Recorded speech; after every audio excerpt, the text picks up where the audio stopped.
Hello everyone! Today I'm going to talk about the Outpost. Note that this video will contain spoilers, so if you wish to explore the world of Aska on your own, now is the time to turn off this video. Still here? Good, let's go! 10 new arrivals have joined Dana Town, and it's about time to get ready to expand outwards. With this, it's a great opportunity to showcase the Outpost. You find it in the building menu category 5. Now, when do we want to make an outpost? An outpost is ideal if you want your villagers to work a bit further away from your village, but don't want them to waste half their day traveling back and forth. With the outpost, you can move villagers to live at that location and take care of it as if it was a part of your village. If we simply build a cottage in the middle of nowhere and have woodcutters live and work there, builders from the main village will travel all the way there to turn on fireplaces, repair buildings, and build if we put down a new blueprint. The outpost separates the workforces to be considered their own settlement, so they will not interact with each other. This obviously makes it so that you need to set everything up so your outpost can survive on its own. Alright, so since I know I will be making boats in the future, I will go ahead and run to the beach and make my first outpost here. I have cleared out some rocks and made the area flat. Let's put down the outpost building. As you can see, it's quite big. This will be the command center. I will put it down here so there is space to build things on the beach.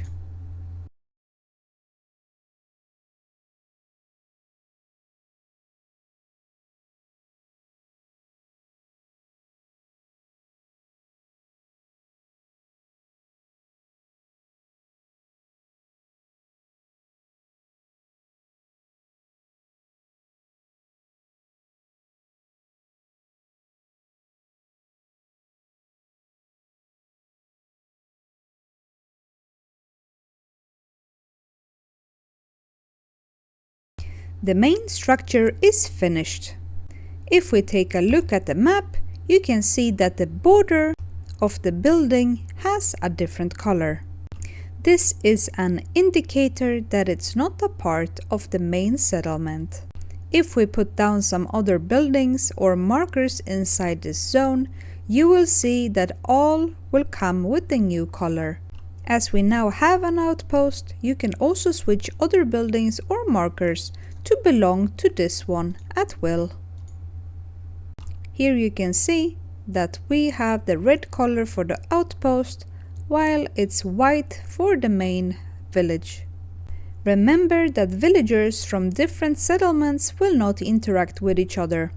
One of the most asked questions on the Aska Discord is, why do my workers not do X at my settlement?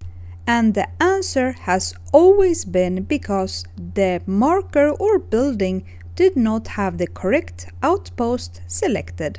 Just by taking a glance at the map, you will see if everything is in order. This would be how it looks if it's incorrectly set up.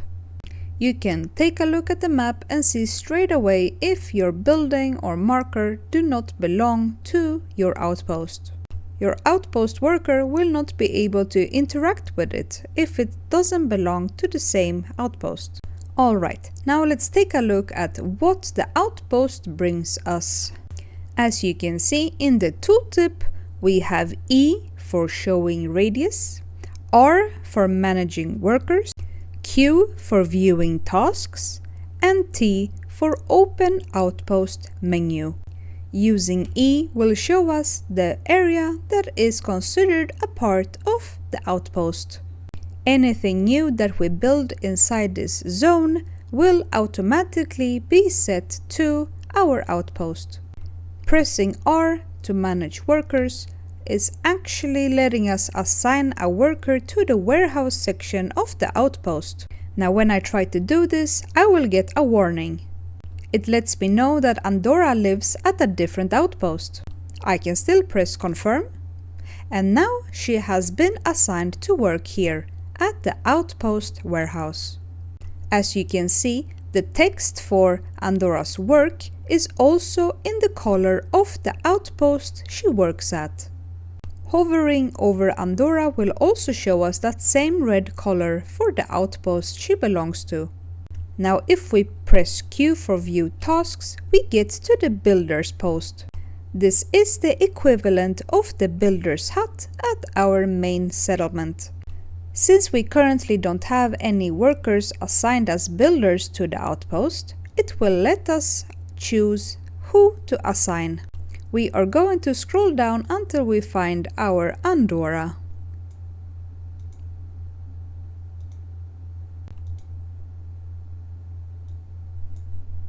Andorra is now a builder at the outpost. Lastly, if we open the outpost menu, we can see that we have a couple of add-ons. We can make walls or we can make an outpost tower. Building the walls will give our main structure more health points, and building the outpost tower will make it so we can assign an archer who will give defense points and make people that work here feel safe. Now let's go into the outpost and actually take a look what we have here. As you can see, we have 4 rectangles that are considered areas where you can build storage units. In total, this space is less than 1 warehouse section.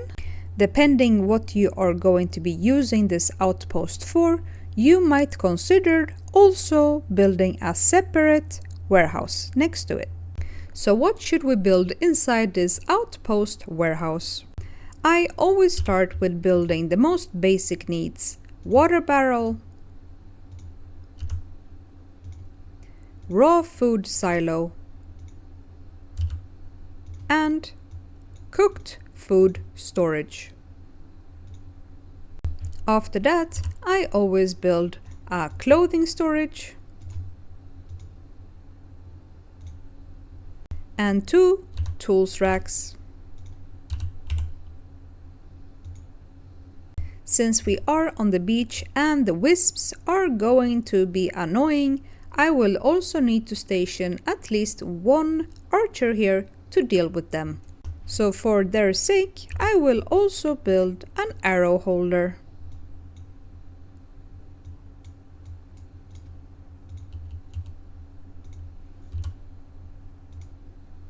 These are the most basic things that our villagers here will need. Since my workers are also going to have metal tools, I will build a metal parts collector and the broken metal parts storage. Alright, I have built everything that any of my outposts would need. Then I obviously need to cater depending on what kind of outpost it will be. For example, if this is a mining outpost, I will need to have containers for iron and stones. If it's a woodcutting outpost, I need storage for wood.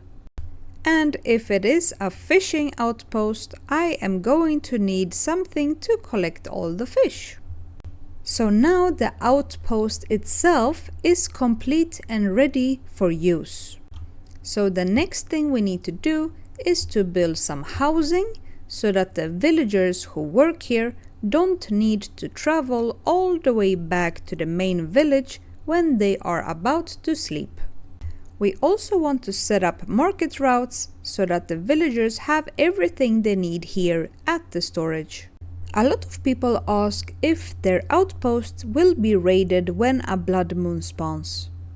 In the event of any blood moon, they always spawn in some kind of vicinity of the Eye of Odin. As long as your outpost is somewhat far away, there is very little chance that the blood moon spawner will be close to your outpost where the enemies get aggroed by your buildings. If we now take a look at my map, the bloodmoon spawners have always been somewhat around this area around my village. There is no chance for them to get aggroed and go all the way to my outpost. Market workers are the only job that can interact with different warehouses no matter which outpost they belong to. That is also why we are using them to refill our outposts and bring back resources from them.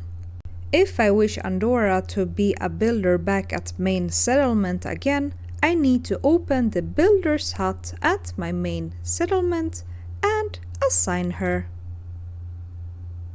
If we now go to the settlement tab and go to structures, you will notice that each outpost will have their own section.